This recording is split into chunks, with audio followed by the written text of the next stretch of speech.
Yesterday we went for a little walk and moved some branches on my friend's property. And while we were there, we picked up some white pine boughs. You can tell a white pine by its characteristic 5-needle grouping.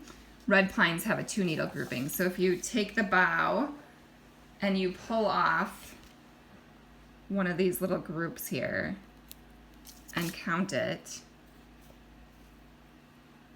I got an extra one in there. You have 1, 2, 3, 4, 5. This is something my grandpa taught me when we used to take walks in his woods. So after talking to Kerri at Prairie Apothecary yesterday, she kind of inspired me to try out some white pine needle tea and see how it tastes. It's very rich in vitamin C.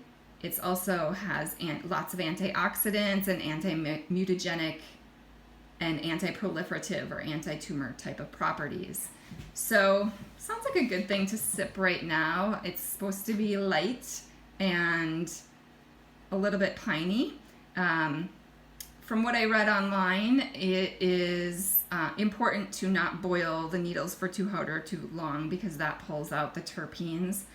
And the terpenes are what gives the pine needle its characteristic smell, but it also makes it a little bitter in flavor. So basically, I decided I'm not going to boil it.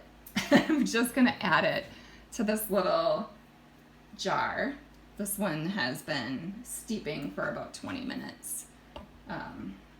So I just put these needles in the jar.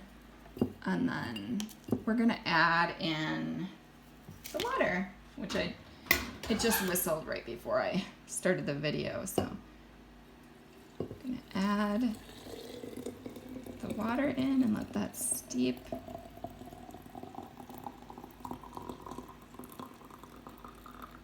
If you do this with the 3 cups of boiling water, just turn it down to simmer, add the needles to the pot, and shut it off after 20 minutes. You can put a cover on, leave it overnight. You can drink this cold or hot. So I'm gonna just give a little taste.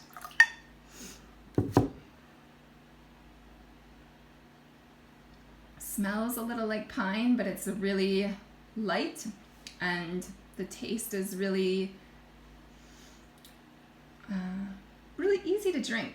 So give it a try next time you're on your walk. If you find some white pine branches down, bring them home and make a little tea. Get your vitamin C.